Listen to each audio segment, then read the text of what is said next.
भागवत में लिखा है, सुखदेव जी महाराज 20 वर्ष के चले जा रहे हैं यात्रा करते हुए। एक नदी में यौवनाएं स्नान कर रही हैं। पहले नदियों में स्नान होते थे, वस्त्र घाट पर रख दिए जाते थे, नदी पर स्नान करती थी। जैसे ही सुखदेव जी महाराज निकल गए, यौवनाएं नहाती रहीं, स्नान करती रहीं, जल क्रीड़ा करती रहीं। 20 साल का सुखदेव निकल गया। थोड़ी देर बाद 80 साल के उसके पिता निकले। भागवत में एक कथा है, सारी यौवनाओं ने घाट में हाथ बढ़ाया, वस्त्र खींचे और तन को ढांक लिया उन्होंने। बूढ़े ने पूछा, मेरा अभी 20 साल का बच्चा निकला, जवान, उसे देखकर तुमने तन ना ढका, मुझ बूढ़े को देखकर तन क्यों ढक रही हो?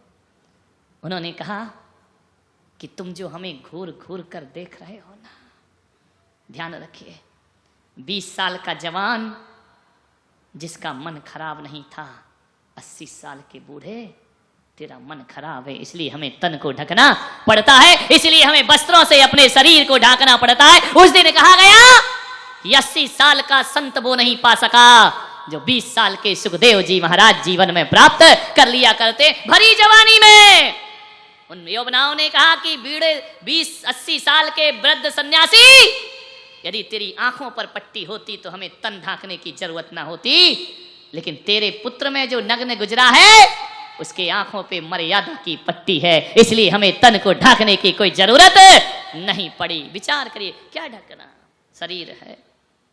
मान्यवर, सोचना है आपको, जीवन की साधना को सोचना है, बहुत बड़ी साधना है। 24 घंटे निर्विकार बने रहना, एक से एक आकर्षण पैदा होना। भोगवाद और वासना के समय में लोग कहते हैं चौथे काल के मुनि अच्छे महान थे। अरे वो तो जंगलों में जाकर रहते थे, जंगल में जाके नग्न रहना कोई बड़ी बात नहीं है, लेकिन भीड़ में नग्न रहना जीवन की बहुत बड़ी बात हुआ करती है। रात दिन आकर्षण के दृश्य दिखते हैं, रात दिन अट्रैक्शन होता है, रात दिन वासनाओं के दृश्य दिखते हैं, फिर भी भोगियों के बीच जो योगी बना रहता है वो उत्तम ब्रह्मचर्य की साधना किया। भोगी के बीच योगी, चतुर्थ काल में तो जंगलों में योगी थे, कौन जाता था वहां? हिमालय में बैठकर नग्न हो गए तो कौन सी बड़ी बात है?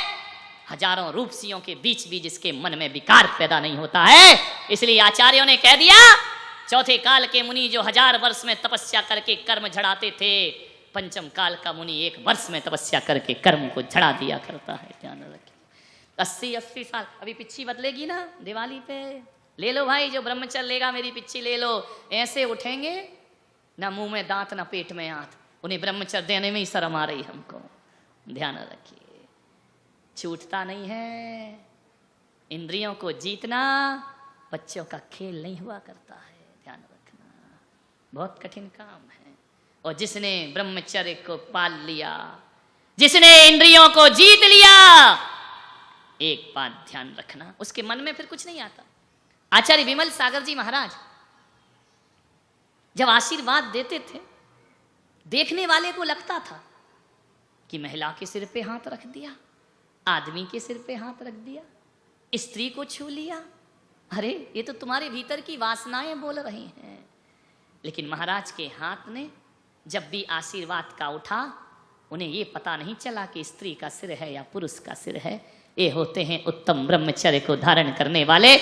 छू छू, दूर रहे, दूर रहे, दूर रहे। मान्यवर, काम को जीत लिया फिर क्या दूर रहे? विचार करिए, आप सोचिए। एक संत ने कहा, स्त्री के सुख को हमने त्याग दिया है, इसलिए सन्यासी हो गए। मैं कहता हूं नहीं, तुम सन्यासी नहीं हो। मैंने कहा कितने दिन हो गए तुमको स्त्री सुख छोड़े हुए? बोले 50 साल। मैंने कहा मतलब क्या रहा? फिर मुझे बड़ी हंसी आई। मैंने कहा क्या किया तुमने सन्यास छोड़कर? स्त्री सुख छोड़ा है, धन का सुख छोड़ा है। अरे मैंने कहा व्यर्थ हो गई तुम्हारी तपस्या।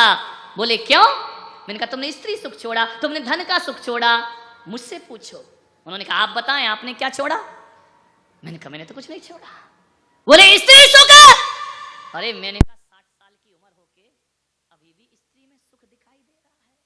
अरे नादान, मैंने तो इसलिए छोड़ा कि स्त्री में सुख है ही नहीं, है ही नहीं तो छोड़ने की बात क्या है। धन में सुख है ही नहीं, स्त्री में काहे का सुख है। बहु मृतक सड़ही मसान जाही, कागजें चोंचे भरे। विचार करिए, सोचना, इसमें हाड़ मास का पोटला क्या है इसके पास, इसमें काहे का सुख है। साधु बनने के बाद भी स्त्री में सुख दिखाई दे रहा है, तभी दाल में कुछ काहे का सुख है। काम रोगी रति करे, सड़ही मकान जाही, कागजें चोंचे भरे। इस धन में जब तक स्त्री में सुख दिख रहा है तब तक ब्रह्मचर्य तो हो सकता, लेकिन उत्तम ब्रह्मचर्य तुम्हारे जीवन में कभी नहीं आ सकता। दो सन्यासी चले जा रहे थे रास्ते से, एक बूढ़ा सन्यासी, एक जवान सन्यासी। ध्यान रख, रास्ते से जा रहे थे, बूढ़ा सन्यासी आगे आगे था, जवान सन्यासी पीछे था। एक नाले, बरसाती नाला उफान पर था, उफन रहा था नाला। एक लड़की युवती सुंदर सी खड़ी है, उसने बूढ़े सन्यासी को रोका, बाबा जी ये नाला बहुत चढ़ाव पर है, इसका बहाव बड़ा तेज है, तपस्या भंग करूंगा, अपने व्रतों का नाश करूंगा, दूर रहे। बोले बाबा जी मैं हाथ जोड़ती हूं, उस पार कर दो मुझे, मैं रात कैसे काटूंगी इस जंगल में, सहायता कर दो। बाबा ने कहा दूर, छूना मत मुझे, भ्रष्ट कर देगी मुझे। बाबा दुत्कारते चला गया। बाबा के मन में आया जब नाले के उस तरफ पहुंचा कि यार ऐसा ना हो कि जो मेरा चेला पीछे आ रहा है ये पार करा दे। बाबा रुक गया, पलट के देखा तो जो सोचा वही हो गया। उसने जवान से कहा, ओ सन्यासी क्या मुझे उस तरफ पहुंचा देगा। उसने कहा कोई बात नहीं बहन, आओ। उठाया, कंधे पर रखा, नाला पार करा दिया। बाबा की आग लग गई। बूढ़े ने कहा मूर्ख, भ्रष्ट कर ली तूने तपस्या, नष्ट कर लिया अपनी साधना, चल गुरु से तुझे दंड दिलवाता हूं। पकड़ के ले गए बूढ़े गुरु के पास, कहा बाबा इसको संग से बाहर करो, ये भ्रष्ट हो गया है, इसने जीवन की साधना नष्ट कर ली। गुरु ने पूछा क्या कर लिया इसने। बोले स्त्री को छू लिया इसने, स्त्री को छूना पाप है, इसलिए इसे संग से बहिष्कृत कर दिया जाए, इसका संन्यास वापस ले लिया जाए, इसको घोर प्रायश्चित दो, दंड दो।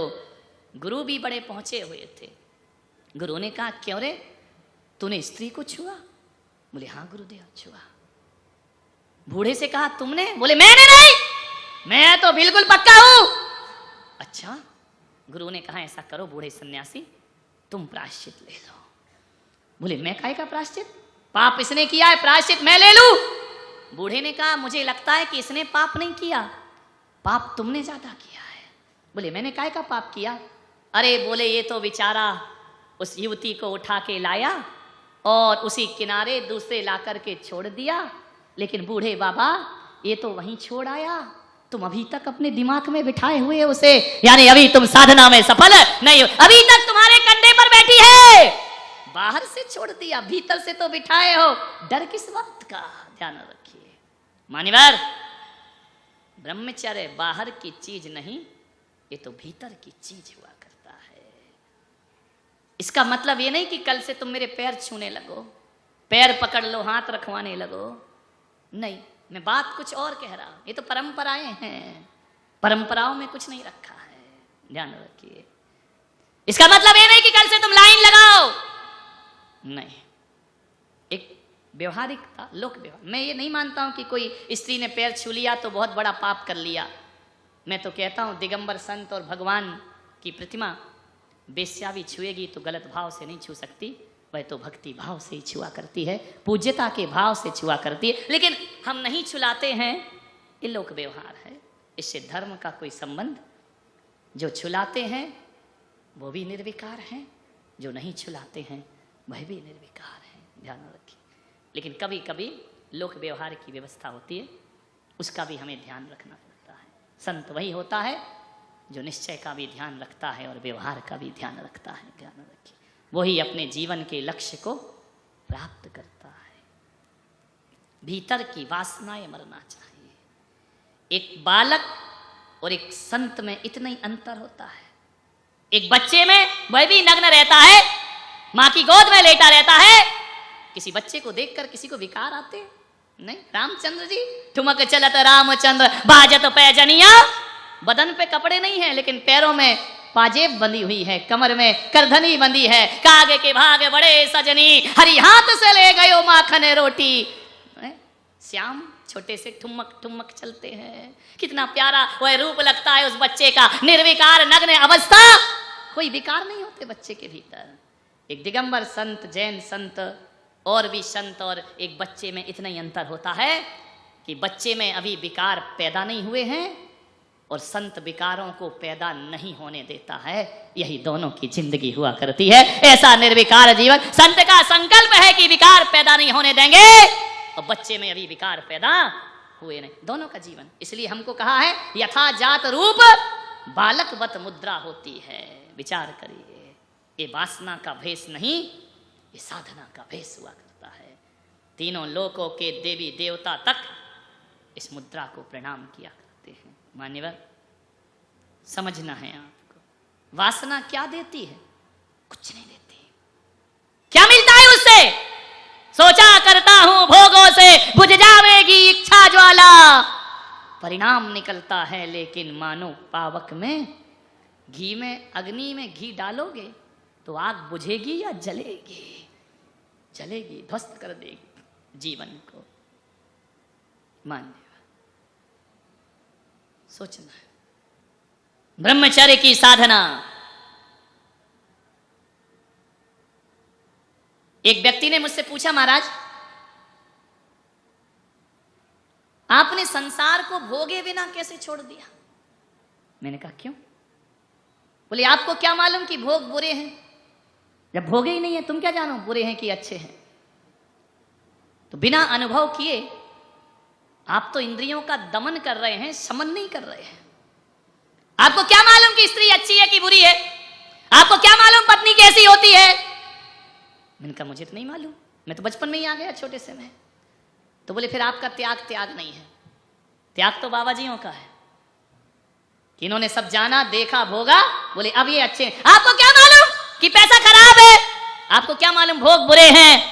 पहले भोगते, फिर समझ आती, फिर छोड़ते।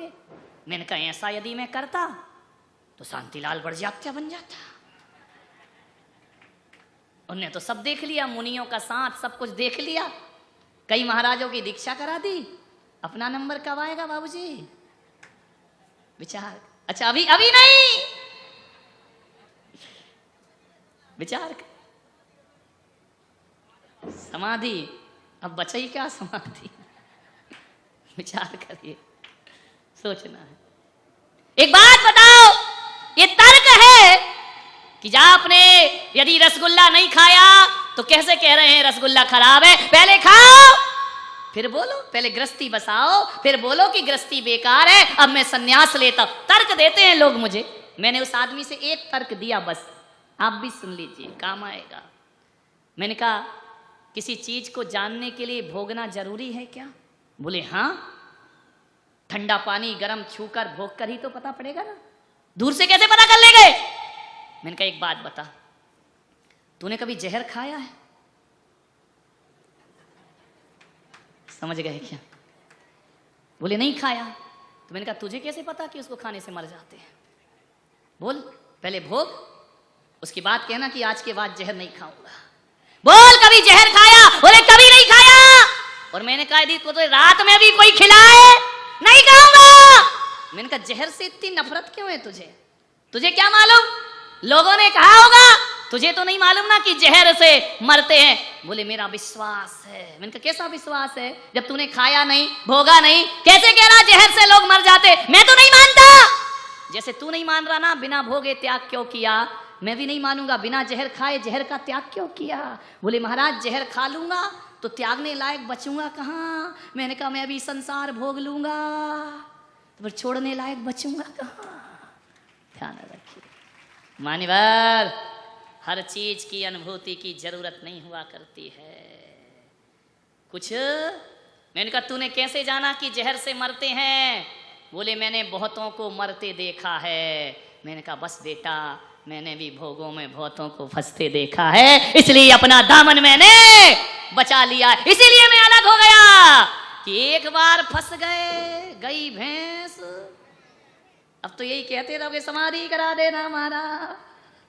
उस समय समझ क्यों नहीं आई?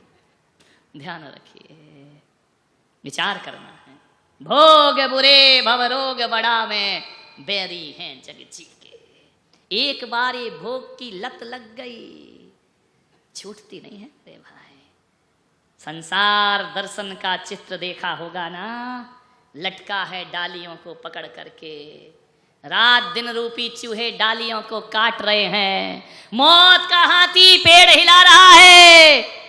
नीचे कुएं पर 4 अजगर खड़े मुंह फाड़े, शहद की बूंद टपक रही है। 1 ड्रॉप मोर, एक बूंद और आने दो। उधर पेड़ हिला रहा है, मौत हिला रही है जिंदगी, लेकिन भोगी क्या कहता है? बस एक बूंद और। विचार करिए, मालूम नहीं पागल, जिस डाली को पकड़ा है उसे रात दिन के चूहे कुतर रहे हैं। तेरी एक एक बूंद जब गिरेगी मुख में आएगी, और जिस दिन डालियां टूट गईं, 4 गतियों के भुजंग तुझे निगल के रख देंगे। ध्यान रखिए, संसार में बिस्बेल नारी तज गए योगीश्वरा। बिस्बेल का मतलब तुम बुरा मत मानना, ये कोई अमृत के वृक्ष नहीं है। ध्यान रखना, ये कोई ऐसा लिख दिया, वो तो महिला लिखती पूजा तो इनको विष वृक्ष लिखते, वो तो जेंट्स था लिखने वाला।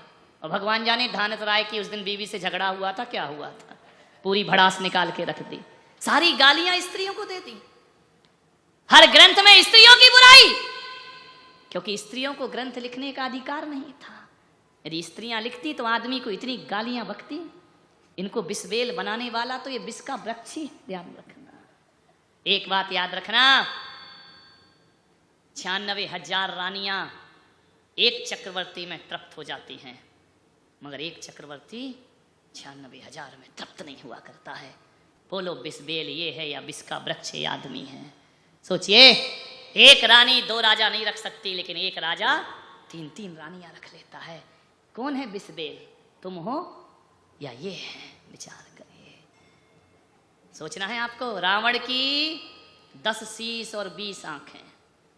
कितने शीश थे? कहते हैं 10 शीश, तो आंख कितनी होंगी? 20 आंखें एक सीता पर टिकी थी।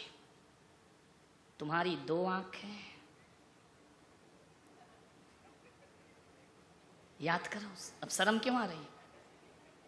रावण की 20 आंखें एक सीता पर टिकी, तुम्हारी 2 आंखें 20,000 सीताओं को घूरती हैं। ध्यान रखना, मंदिर में भी भगवान कम देखते हो, ये छोरे सब सेटिंग वेटिंग चलती रहती है। अपन बूढ़े बूढ़े प्रवचन सुन रहे, वहां क्या चल रहा भगवान जाने।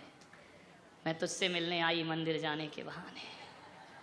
विचार करिए, मंदिर बड़ा अच्छा स्थान है, लोग धार्मिक भी समझेंगे और अपन अधार्मिक भी बने रहेंगे। ध्यान रखिए, देख तो लेते ही हो बेटा तुम लोग, बाज तो नहीं आते हो। सोचना है, मन को वश में करो। ब्रह्मचर्य का अर्थ है इंद्रियों को वश में करना, मन को, आंख को, कान को वश में रखना। कमेंट्स तो पास कर ही देते हैं, अरे आज तो बड़ी बंठन के, अरे क्या बात तेरे की। रे मन, कभी बना तू राम की सीता, कभी सब शिव की भवानी, कभी बना सिद्धार्थ की त्रिशला। बता रे मन, तू किस किस पे नहीं फिसला। बता मन, तू किस किस पे नहीं फिसला। विचार, जीवन को सार्थक करिए, संस्कृति को बचाइए, धर्म को बचाइए, सभ्यता को बचाइए। मान्यवर, बातें बहुत हैं, समय खत्म है। आज मैं सकल अजमेर समाज का तहे दिल से आभार मानता हूं कि मुझे इतनी उम्मीद नहीं थी। अजमेर मेरे लिए अजनबी शहर था, पहले कभी नहीं आया था, लेकिन मुझे नहीं लग रहा था, यहाँ के लोग मुझसे जुड़े भी नहीं थे, लेकिन इतना बड़ा शिविर तुमने किया, साधना की, और मुझे लगा कि अध्यात्म के प्यासे लोग हैं। लोग बोले महाराज ये अजमेर है, यहाँ कोई नहीं आएगा। शिविरों में तो बाहर से लोग बुलाए जाते हैं। मैंने एक संकल्प किया था, बाहर से चाहता तो यहाँ 2000 आदमी होता, लेकिन मैंने कहा नहीं, खर्चा समाज करे, मेहनत कमेटी करे, मजे पड़ोसी ले जाए। नहीं, अजमेर का श्रम अजमेर को ही फल प्राप्त होना चाहिए, ये बाहर नहीं जाना चाहिए। वरना ऐसा नहीं है ये नसीहत छोटी पड़ जाती, इतने लोग आ जाते बाहर से।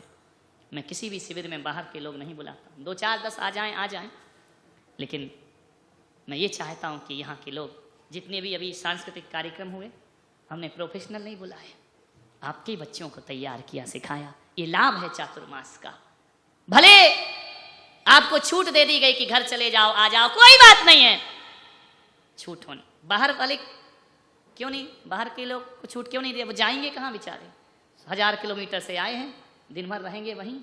लेकिन कठिनाई तो तब है ना जब शहर के बीच रहकर शिविर लगे, आपका घर भी है, परिवार भी है, बच्चे भी हैं, उसके बाद भी हमारी माताओं बहनों ने, हमारे धर्मनिष्ठ श्रावकों ने व्यापार बिजनेस परिवार से समय निकाला। एक महानुभाव तो ऐसे जिन्होंने 10 दिन छुट्टी ले ली कि अब मैं कहीं नहीं, शिविर में ही रहूँगा, और आपने आत्म साधना की। बहुत आनंदित हूँ। अजमेर चौमासा मेरी नज़रों में हमेशा रहेगा।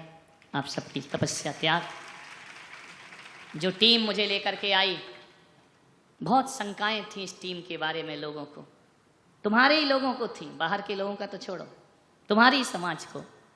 लेकिन मैंने कहा नहीं, अरे बड़े लोगों में, बहुत पैसों में तो हर कोई चतुर्मास कर लेता है, हम भी तो कुछ ऐसा करें कि उन्हें बड़ा बनाएं, उन्हें महान बनाएं, उन्हें मजबूत बनाएं।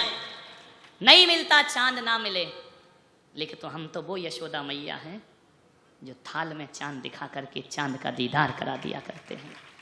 मान्यवर, जागृति मंच की 4-5 साल की साधना, जो मंच इन लोगों ने बनाया, टीकम चंद जी, महावीर जी, संदीप भाई, आज संदीप ने मुझे कमरे में कहा, सुनील जी, ये सब लोग, कि हमारे आपने चातुर्मास करके हमारी 4 साल की मेहनत को सफल कर दिया है।